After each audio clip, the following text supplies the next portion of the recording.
আসসালামু আলাইকুম and welcome everyone. আজকে আমাদের ভিডিওর টপিক হলো ইসোফেগাস। আমাদের রেসিডেন্সি এক্সামের আর খুব বেশি সময় বাকি নেই। নভেম্বরে যদি এক্সাম হয় তাহলে আর 1.5 মাস বা 1.5 মাসেরও কম সময় আছে।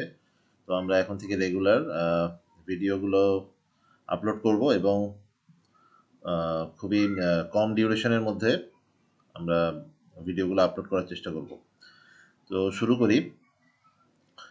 ইসোফেগাস জিনিসটা কি? একটা narrow muscular tube. Oesophagus connect করে আমাদের ফ্যারিংস অ্যান্ড স্টমাককে। It extends from the lower part of the neck to the upper part of the abdomen. ইসোফেগাসের লেন্থ কত, এই জিনিসটা অবশ্যই মনে রাখতে হবে। আমাদের ইসোফেগাসের লেন্থ হলো 25 সেন্টিমিটার। আমাদের হিউম্যান বডিতে আরও কিছু স্ট্রাকচার আছে যেগুলোর লেন্থ হলো 25 সেন্টিমিটার। সেগুলোর মধ্যে রয়েছে আমাদের 1 নম্বরে তো ইসোফেগাস দেখলামই, ইউরেটার আছে, ডিওডেনাম আছে অ্যান্ড ডিসেন্ডিং কোলন। এখন ইসোফেগাসের আমাদের পার্ট। ইসোফেগাসে আমাদের 3টা পার্ট, একটা সার্ভাইকাল, থোরাসিক, একটা হলো অ্যাবডোমিনাল পার্ট। সার্ভাইকাল পার্ট হলো 4 centimetre, thoracic part 20 centimetre, abdominal part 1.25 centimetre. ইসোফেগাসের কোর্সটা যদি আমরা একটু দেখে নিই, it descends in front of the vertebral column through the superior and posterior mediastinum. আমাদের এই জায়গাটা মনে রাখতে হবে, ইসোফেগাস কোন কোন মেডিয়াস্টিনামের part? Superior and posterior mediastinum. It pierces the diaphragm at the level of 10th thoracic vertebra. It ends by opening into the stomach at its cardiac end at the level of 11th thoracic vertebra. তো এই যে আমরা ছবিটা দেখতে পাচ্ছি, এখানে 4টা constriction দেখানো হয়েছে। আমাদের ইসোফেগাসে 4টা কনস্ট্রিকশন রয়েছে। প্রথম কনস্ট্রিকশনটা হলো ইনসিসর টিথ থেকে 6 ইঞ্চিস ডিস্টেন্সে। এখানে আমাদের এই কনস্ট্রিকশন বা ইসোফেগাসটা ক্রস করে আছে ক্রিকোফ্যারেঞ্জিয়াস দ্বারা। সেকেন্ড কনস্ট্রিকশন হলো ইনসিসর টিথ থেকে 9 ইঞ্চেসের ডিস্টেন্সে। এখানে oesophagus is crossed by arch of aorta. Third constriction হলো 11 ইঞ্চেসের ডিস্টেন্সে। এখানে oesophagus is crossed by left bronchus. আর ফোর্থ অ্যান্ড লাস্ট কনস্ট্রিকশন, এটা হলো 15 ইঞ্চেসের ডিস্টেন্সে ইনসিসর টিথ থেকে। এখানে ইসোফেগাল হায়াটাস দিয়ে ইসোফেগাসটা ডায়াফ্রামে এন্টার করেছে। এখন আমাদের ইসোফেগাসের রিলেশন, এই রিলেশনটা আমাদের জাস্ট জেনে রাখার জন্য। এখান থেকে খুব একটা কোয়েশ্চেন আসে নাই। কোয়েশ্চেন যেটা এসেছে সেটা হলো এই কনস্ট্রিকশন থেকে, যে কোন কনস্ট্রিকশনের সামনে দিয়ে কোন স্ট্রাকচার পাস করেছে। তো আমরা রিলেশনটা যদি দেখি, সার্ভাইকাল পার্টের সামনে আমরা ট্রাকিয়া পাবো আর রিকার্ড ল্যারেঞ্জিয়াল নার্ভ পাবো, আর পিছনে পাবো সার্ভাইকাল ভার্টিব্রা, দুই সাইডে পাবো কমন ক্যারোটিড আর্টারি। জাস্ট মনে রাখার জন্য, সামনে হলো ট্রাকিয়া, পিছনে হলো সার্ভাইকাল ভার্টিব্রা, দুই সাইডে হলো কমন ক্যারোটিড আর্টারি। এটা হলো সার্ভাইকাল পার্ট। থোরাসিক পার্টের সামনে পাবো আমরা ট্রাকিয়া পাবো, আর্চ অফ অ্যাওর্টা পাবো, আর হলো লেফট প্রিন্সিপাল ব্রঙ্কাস পাবো। এখানে দেখছি যে ছবিটা, এখানে আমাদের এটা ইসোফেগাস, এই থোরাসিক পার্টের সামনে আমরা আর্চ অফ অ্যাওর্টা পাচ্ছি আর হলো ট্রাকিয়া পাচ্ছি। আর পোস্টেরিয়রলি পাবো হলো thoracic vertebra and intervertebral disk. সাথে রাইট পোস্টেরিয়র ইন্টারকোস্টাল আর্টারি পাবো, অ্যাজাইগাস ভেইন পাবো, থোরাসিক ডাক্ট পাবো আর ডিসেন্ডিং থোরাসিক অ্যাওর্টা পাবো। লেফট সাইডে যদি যাই, সুপিরিয়র মেডিস্টাইম আমরা arch of aorta, left recurrent laryngeal nerve, left subclavian artery, thoracic duct পাবো। লেফট সাইডে লেফট লাং অ্যান্ড প্লুরা পাওয়া যাবে। আর যদি পোস্টেরিয়র মেডিস্টাইমে যাই, এখানে descending aorta and left lung and pleura. Right সাইডে খুবই স্বাভাবিকভাবে রাইট লাং অ্যান্ড প্লুরা পাবো, আর্চ অফ অ্যাজাইগাস ভেইন পাবো। আমরা জানি অ্যাজাইগাস ভেইন রাইট সাইডে থাকে, থোরাসিক ডাক্ট থাকবে লেফট সাইডে। সেটাই আমরা দেখছি যে ইসোফেগাসের লেফটে থোরাসিক ডাক্ট আছে আর রাইট সাইডে আর্চ অফ অ্যাজাইগাস ভেইন আছে। আর বোথ সাইডেই আমরা পাবো right and left vagus nerve. Abdominal পার্টের সামনে পাবো হলো left lobe of the liver and anterior vagal trunk, posterior vagal trunk.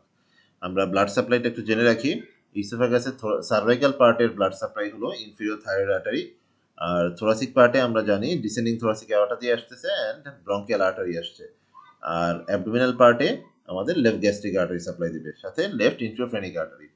Venous drainage হলো cervical part is drained by inferior thyroid vein, thoracic পার্টে হলো azygos hemiazygos vein, abdominal part হলো hemiazygos vein and left gastric vein. তো artery and venous drainage আমাদের মোটামুটি similar দেখা যাচ্ছে। Cervical পার্টে inferior thyroid artery, inferior thyroid vein, thoracic পার্টে হলো আর্টারির মধ্যে descending thoracic aorta bronchial artery, আর ভেনাস ড্রেনেজ হলো অ্যাজাগাস হেমিঅ্যাজাগাস ভেন। আর অ্যাবডোমিনাল পার্টের আর্টারি সাপ্লাই হলো লেফট গ্যাস্ট্রিক আর্টারি, এখানে হলো left gastric vein tributary of the portal vein, আর হলো লেফট ইন্টারফেরিক আর্টারি, আর ভেনাস ড্রেনেজের মধ্যে হলো হেমিঅ্যাজাগাস ভেন। লিম্ফ্যাটিক ড্রেনেজটা কি? সার্ভাইকাল পার্ট থেকে লিম্ফ যাবে হলো deep cervical lymph node, thoracic part থেকে লিম্ফ যাবে পোস্টেরিয়র মেডিস্টাইনাল লিম্ফ নোড, আর হলো অ্যাবডোমিনাল পার্ট থেকে লিম্ফ যাবে লেফট গ্যাস্ট্রিক লিম্ফ নোড। তো লিম্ফ্যাটিক ড্রেনেজটা খুবই সোজা, সার্ভাইকাল পার্ট থেকে ডিপ সার্ভাইকালে যাবে, থোরাসিক পার্ট থেকে যাবে পোস্টেরিয়র মেডিস্টাইনালে, অ্যান্ড অ্যাবডোমিনাল পার্ট থেকে যাবে gastric left gastric lymph node. Nerve supply, nerve supply আমাদের sympathetic and parasympathetic nerve supply. সিম্প্যাথেটিকটা হলো থোরাসিক 5 থেকে থোরাসিক 9 সেগমেন্ট, এটা হলো সেন্সরি অ্যান্ড ভ্যাসোমোটর। আর প্যারাসিম্প্যাথেটিকটা আসবে হলো recurrent laryngeal nerve and oesophageal plexus form by vagus nerve. তাহলে প্যারাসিম্প্যাথেটিকটা হলো ভ্যাগাস নার্ভ থেকে, আর সিম্প্যাথেটিকটা হলো থোরাসিক 5 থেকে থোরাসিক 9 সেগমেন্ট। হিস্টোলজিক্যাল স্ট্রাকচারটা যদি আমরা জেনে রাখি তাহলে আমরা দেখব যে ইসোফেগাসের 4টা লেয়ার, বাইরে থেকে ভিতরে। বাইরে থাকবে ফাইব্রাস মেমব্রেন বা অ্যাডভেন্টিসিয়াস সেরোসা, মাস্কুলার লেয়ার, সাবমিউকোজা, মিউকোজা। তো মাস্কুলার লেয়ারের এই জিনিসটা আমরা জেনে রাখি, এইখান থেকে কোয়েশ্চেন আসতে পারে যে ইসোফেগাসের মাসেল লেয়ারের কোনটা ভলান্টারি, কোনটা ইনভলান্টারি অ্যান্ড কোনটা মিক্সড।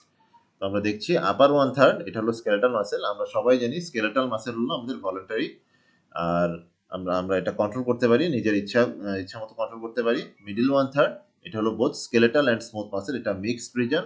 আর লোয়ার 1/3 হলো স্মুথ মাসেল, তো এটা ইনভলান্টারি। তাহলে আপার 1/3 ভলান্টারি এন্ড বাকিগুলো হলো ইনভলান্টারি। সাবমিউকাস কোটে আমাদের কিছু ইসোফেজিয়াল গ্ল্যান্ড আছে, আর এর লাইনিং এপিথেলিয়াম হলো নন কেরাটিনাইজড স্ট্রাটিফাইড স্কোয়ামাস এপিথেলিয়াম।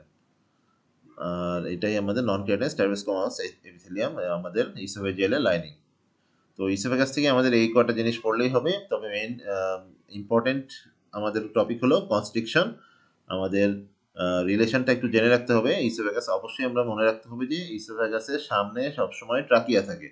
এই জিনিসটা আমাদের একটু কনফিউশন ক্রিয়েট হয় মাঝে মাঝে যে ট্রাকিয়া ইসোফেগাসের সামনে নাকি পিছনে। তো মনে রাখতে হবে এই ট্রাকিয়া অলওয়েজ ইসোফেগাসের সামনে থাকে। আর রিলেশনগুলো আমাদের দেখতে হবে।